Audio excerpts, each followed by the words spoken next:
Hello friends, welcome back Hindi India Dharm and science with Dolly 24। I hope so guys आप सभी स्वस्थ होंगे, मस्त होंगे, ज़बरदस्त होंगे।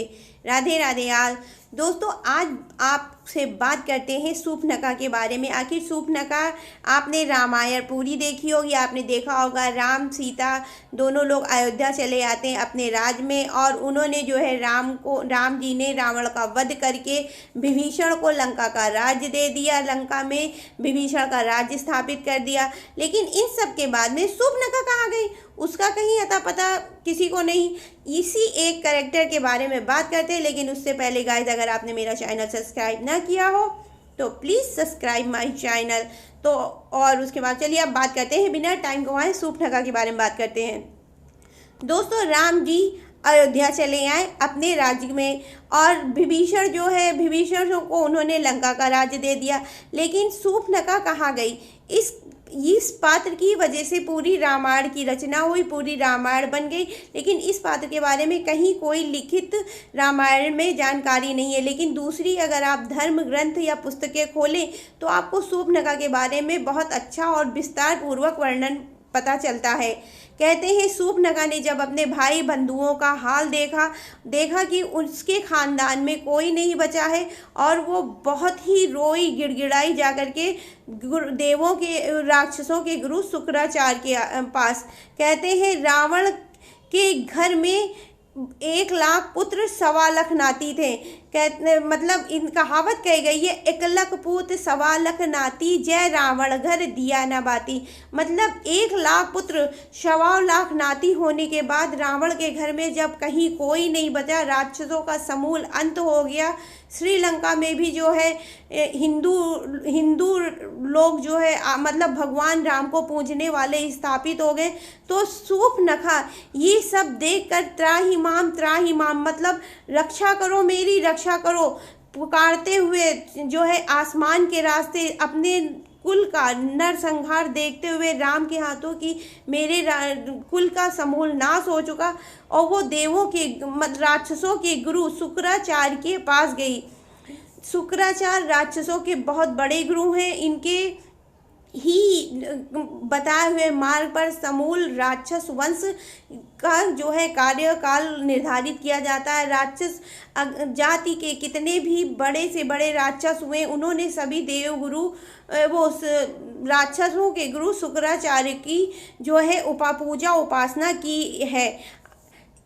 राक्षस गुरु शुक्राचार्य जब इस बात को सुनते हैं तो उनका जो है गुस्सा चरम सीमा पर आ जाता है। वो सूर्पनखा से पूरी वृत्तांत कहते हैं, मुझे सारी कहानी वृत्तांत से बताओ। और राक्षस गुरु शुक्राचार्य उसकी सारी कहानी सुनते हैं। उसके बाद में क्रोध में आ करके कहते हैं, तुम अपने कुल का नाश कभी मत होने देना, मैं तुम्हें एक जगह बताता हूँ, वहाँ पे जा करके विराजमान हो जाना, स्थित हो जाना। देवगुरु राक्षस शुक्राचार्य शंकर जी के पुजारी थे। शंकर भगवान सभी देवताओं में सबसे बड़े माने जाते हैं। कहते हैं दोस्तों, सिर्फ इस दुनिया में 2 ही परम शक्तियाँ हैं, एक भगवान कृष्ण की शक्ति और दूसरा भगवान शंकर की शक्ति। भगवान शंकर किसी के भी मनाने में 1-2 बार अगर आदमी पूरे मन से, सच्चे दिल से उनसे कुछ मांगे तो वो आसानी से देते हैं। तो भगवान शंकर का शिवलिंग शुक्राचार्य ने सूर्पनखा को दे करके कहा, जाओ यहाँ से हजारों किलोमीटर, समुद्र तल से जो हजारों किलोमीटर हो वहाँ पे जा कर के तुम जो है समुद्र तल से हजारों किलोमीटर जा कर के ऊपर तुम्हें मैं एक जगह बताता हूँ, और वहीं पर जा कर के अपने कुल का फिर से शुभारंभ करो और राक्षस प्रजाति को बढ़ाओ। और जितना तुम शंकर भगवान की पूजा याचना करोगी, जितना मन से इनकी जो है अर्चना करोगी, उतना ही तुम्हारे कुल का जो है अच्छा विस्तार होगा और तुम्हारा कुल उतना ही फले फूलेगा। और ये जगह थी दोस्तों समुद्र तल से इतनी ऊंचाई में, जो जहाँ पर पानी और भोजन की बहुत अधिक किल्लत थी। लेकिन सूर्पनखा ने सभी परिस्थितियों को झेलते हुए अपने कुल की वहाँ स्थापना की, और गुरु शुक्राचार्य के अनुसार उसने जो है वो सब कार्य किए जो कि उसको करना चाहिए। यही प्रेजेंट में अब जो है सऊदी अरेबिया बना है। जो सऊदी अरब आप देखते हो, यही जो है सूफनगा की बसाई गई हुई नगरी है। जो शिवलिंग जो था वो उस टाइम सूफनगा ने जहाँ पे शिवलिंग की स्थापना करी थी, वो उस टाइम मक्केश्वर मंदिर के नाम से फेमस था। मतलब उसने अपने जो है मक्केश्वर मंदिर की स्थापना करी थी। आपने देखा होगा जब मुसलमान जाते हैं हज करने के लिए तो एक काले से पत्थर को चूमते हैं, वो कुछ और नहीं भगवान शिव का ही एक प्रतिबिंब है, जिसको सूफनगा ने उस टाइम वहाँ पर स्थापित किया था। अब राक्षस प्रजाति होने के कारण राक्षसों का मुख्य भोजन मीट मांस मछली खाना होता है। बेसिकली अब तो ये देखा जाए तो मतलब सारे धर्म में होता है, लेकिन मुसलमानों का मेन भोजन, आप अगर हज करने भी जाते हैं तो वहाँ सबसे पहले आपको मीट का ही सेवन करवाया जाता है, जो कि हिंदू तीर्थ स्थान में ऐसा कहीं भी नहीं लिखा हुआ है कि आप जो है मीट खाएं तो अंदर जाएं।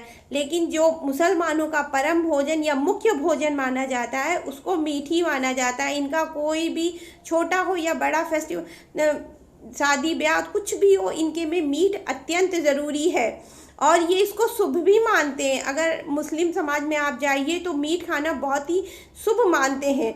इसके अलावा आपको अगर ज्ञात होगा तो सूफनगा का राम ने जो है नाक और कान दोनों काट लिए थे, तो सूफनगा अपने नाक और कान को परमानेंट कवर रखती थी एक कपड़े से, और बाद में यही प्रचलन आगे चल के इनके धर्म में बुर्के का काम करने लगा। औरतें जो थी इस धर्म की अपना मुंह, नाक और कान हमेशा कवर करने लगती हैं, बंद करने लगती हैं, जो कि आगे जब समय आगे धीरे धीरे बदलता गया आगे से आगे, तो इन्होंने धीरे धीरे पूरे शरीर को बंद रखना शुरू कर दिया, पूरे में नकाब डालना शुरू कर दिया, जो कि काले रंग का डाला। काला रंग भी एक हिसाब से देखा जाए तो राक्षस प्रजाति को ही दर्शाता है। राक्षसों को काला रंग मतलब काला रंग ही जो है इनका प्रिय रंग माना गया है। इसके अलावा श्री कृष्ण भगवान के टाइम आपने अगर ध्यान दिया हो तो जो काल नेमी था वो जो है मुसलमान धर्म का था। उस टाइम मुसलमानों को दूसरे नाम से पुकारा जाता था और इसका कोई अस्तित्व नहीं था, क्योंकि सूफनगा भी औरत होने के कारण वो अपने कुल को जो है समाप्त नहीं करना चाहती थी, बढ़ाना चाहती थी, इसीलिए वो शांति से रहती थी।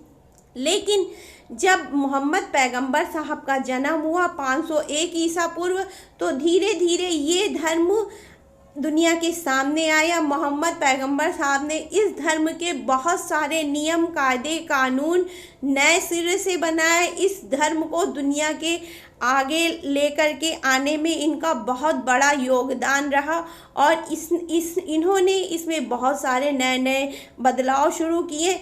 इसके अलावा इन्होंने बहुत सारी ऐसी नियम की बातें बनाई जो कि इस धर्म के अंदर के जो अनुयायी होते हैं उनको कट्टर से मानते हैं।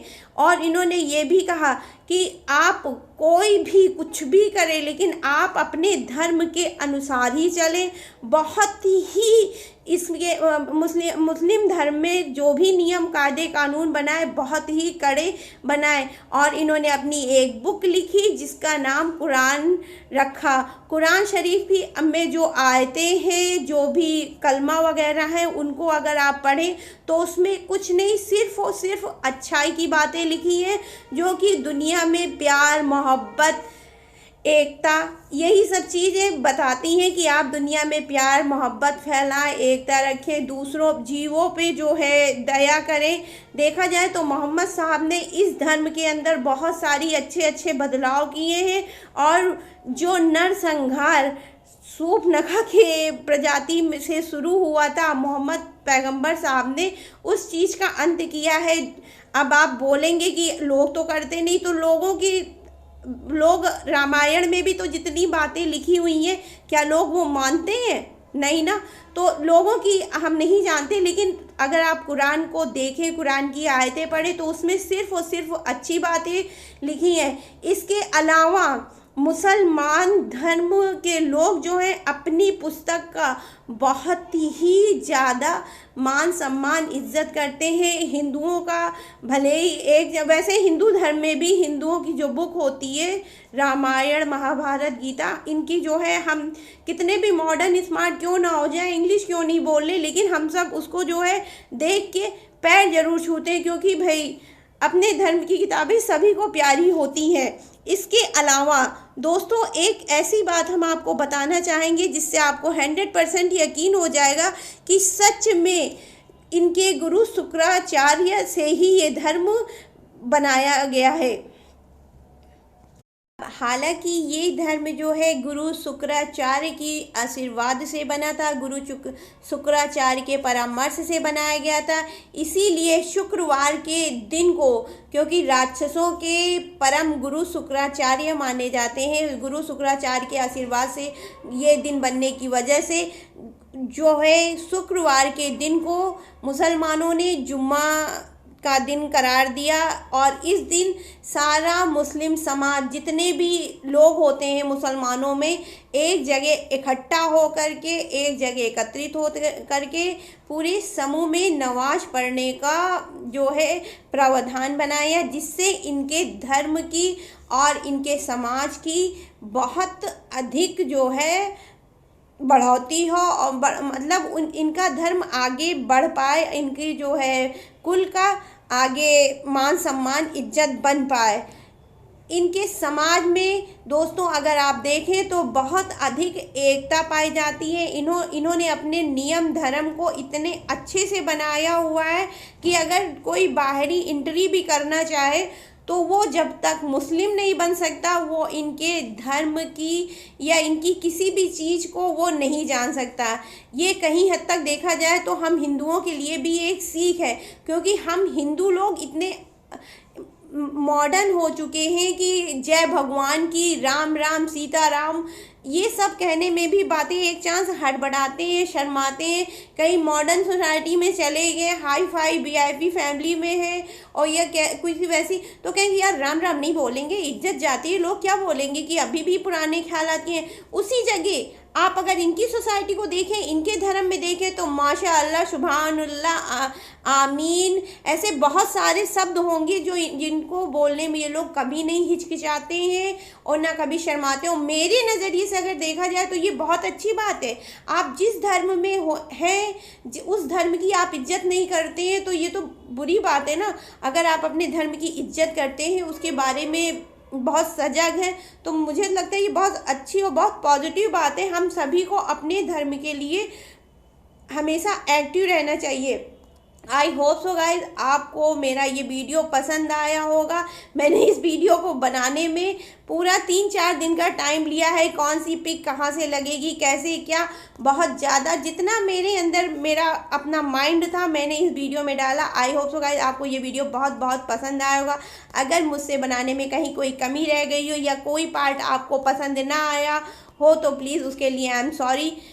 बट मेरे वीडियो को प्लीज़ प्लीज़ प्लीज़ लाइक नहीं तो अनलाइक ही सही, डिसलाइक ही सही, कुछ भी करो यार, अच्छे नहीं तो बुरे ही सही, कुछ तो कमेंट, मुझे निगेटिव पॉजिटिव कुछ भी चलेगा, आप मुझे जो भी दोगे सब ठीक। तो राधे राधे ऑल। अगर आपको मेरा वीडियो ये पसंद आया हो तो please like subscribe my channel, और राम जी हमेशा सब पर अपना आशीर्वाद बनाए रखें। तो बोलो जय सीता राम जी की। राधे राधे।